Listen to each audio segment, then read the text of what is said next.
Ito pong subject natin na Chinese fugitive ay 2019 pa din po dumating sa bansa at na-involve siya sa Pogo operations dati. So sinasabi nga po sa report na nakuha ng counterpart natin sa AFP ay involved siya dati sa Pogo operations sa Bamban Tarlac, which is the Bauku Corporation if I'm not mistaken.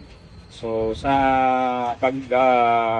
surveillance nga po natin, napagkalaman natin na may mga bodyguards dito siya or protected agents na according sa report ay yung isa po ay active na police officer. So nakipag-ugnayan din po tayo sa PNP-IG upang maimbestigahan nga po itong illegal na aktibidad na itong active police na ito. At ang isa din nga pong bodyguard niya ay isang Air Force Reservist. So ito po ay iniimbestigahan ngayon ng AFP at ng liderato ng PNP upang maparusahan po kasi mahigpit po nilang binagbabawal ang pag-provide ng security lalo na po itong mga active na uniform personnel. Siya po ay wanted sa China for telecom fraud. So ito din po ay siguro ay nagugat din po dun sa illegal na operasyon nila ng Pogo noong 2019 ng pagdating niya dito. Set up po sila ng opisina dito. Ito po yung dating mga ginagawa ng mga Pogo operation kasi supposedly po online gambling lang talaga dapat yung ginagawa nila nung license pa sila.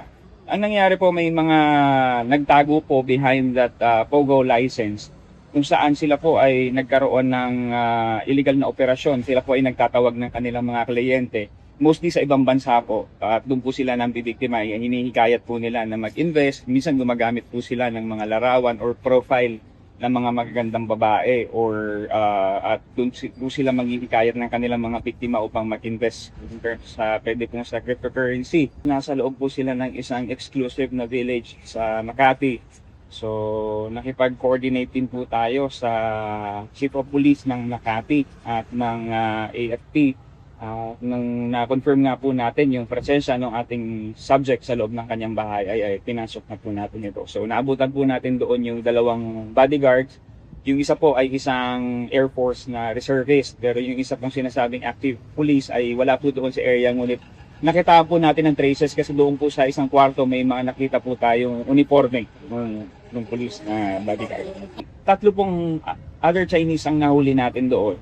So hindi po sila nakapagpresenta ng immigration document kaya ginalap din po natin sila sa opisina. Kung wala po silang maipakitang document at mapatunayan natin na may involvement din sila doon sa illegal operation ay ikukulong din po natin sila at ipapatiport sa balik ng China. Na-obserbahan din natin doon sa area na may mga mamahaling sasakyan, mga luxury vehicles. Isa nga po doon, may nakita po tayong Rolls Royce. So iniimbestigahan pa rin natin yung possible na operation nila ng Pogo kasi given na may mga ganong kamamahal na mga sasakyan sa kanyang property at yung pag-rent po doon sa area na yon ay hindi naman basta-basta. So maaring pa rin, tuloy-tuloy pa rin yung operation nila dito. So may follow-up operation pa po. Sa pagkakaalam ko po, mahigpit po na pinagbabawal ng PNP at ng AFP yung tinatawag natin na moonlighting kasi lalo na po kung active po tayo sa duty ay hindi po pinapayagan na mag-provide tayo ng security. Lalong-lalo na po dito mga fugitive po ito.